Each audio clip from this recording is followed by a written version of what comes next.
Tonight, Congressman Ruiz says we may be heading towards another shutdown, and he's concerned the county is not doing enough to enforce the restrictions, including some words for our sheriff.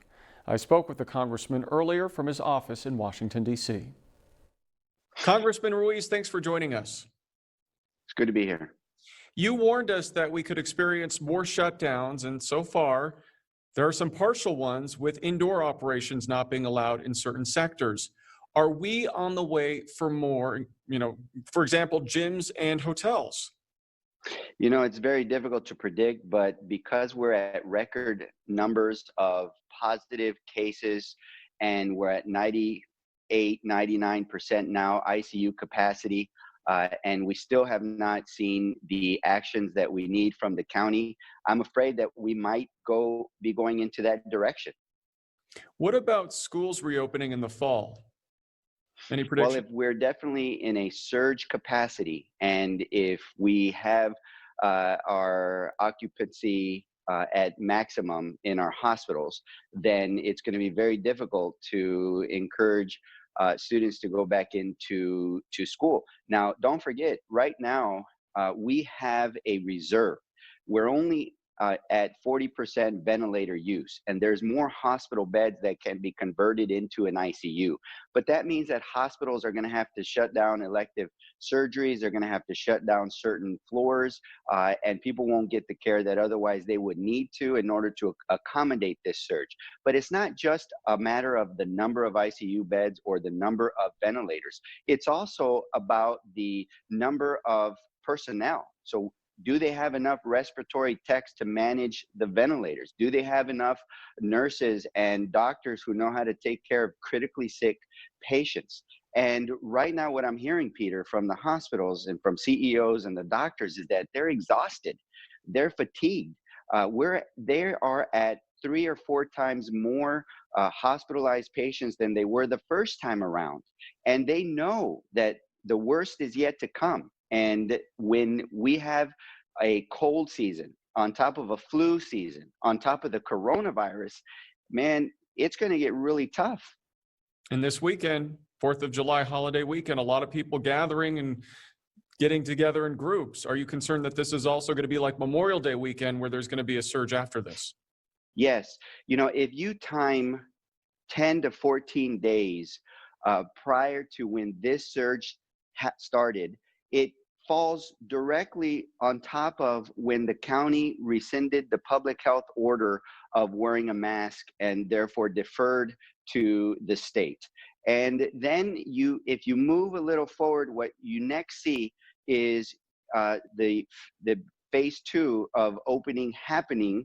And so then you start to give the surge a little fuel, but what really gave the surge a rocket boost were families getting together during Memorial Day, and that really shot the surge up. So when you know that whatever action we take today, we won't see the effects until 10 to 14 days later, then you can start to map out where the decisions went wrong and what actions people took that caused this surge. And so I'm concerned that now that we are on the very upswing of another surge, already at almost full capacity at our local hospitals with exhausted doctors and nurses, that this 4th of July is just going to tip us over that edge. So this is a very, very strong plea that I have for people. Let's celebrate our patriotism and love of country at home with our family. Let's barbecue with our own family and our own households,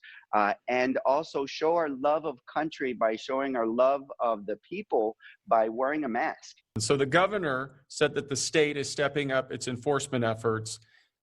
Is that needed here? Has Riverside County not done enough on its own? Correct. When you have a sheriff who flat out thinks that wearing masks or stay-at-home policy is a socialist liberal agenda, then it creates mixed messages. And if he's publicly stating how he's not going to enforce, then it puts in people's mind that it's not important enough to wear a mask, or that this is a political issue. And it's not. It's a public health issue. And so the other thing is, the local county has to create local precautions based on the higher risk of demographics that Riverside County, especially the Coachella Valley, has compared to the state. They should not abdicate their responsibility and defer to the state and the state's timing and the state's enforcement mechanism. That is why the local county needs to step it up and create local ordinances, local orders, reverse their decisions of rescinding the public health order of wearing a mask, and then talking about what their enforcement mechanism will be. Listen, it doesn't have to be citing people in the streets or anything like that. It could be checkups where you go and you provide counseling, you provide warnings. You can also provide technical assistance to those businesses that are having multiple violations. But granted, Peter, this is not necessarily on businesses. Businesses have been doing a great job, the majority of them, especially in Palm Springs, in making sure they have plexiglass, disinfectants, people wear masks. But businesses can't do it alone. Hospitals can't do it alone. All right, Congressman Ruiz, thanks for joining us. Thank you, Peter. We reached out to Sheriff Chad Bianco for comment about what you just heard the congressman say. We have yet to hear back.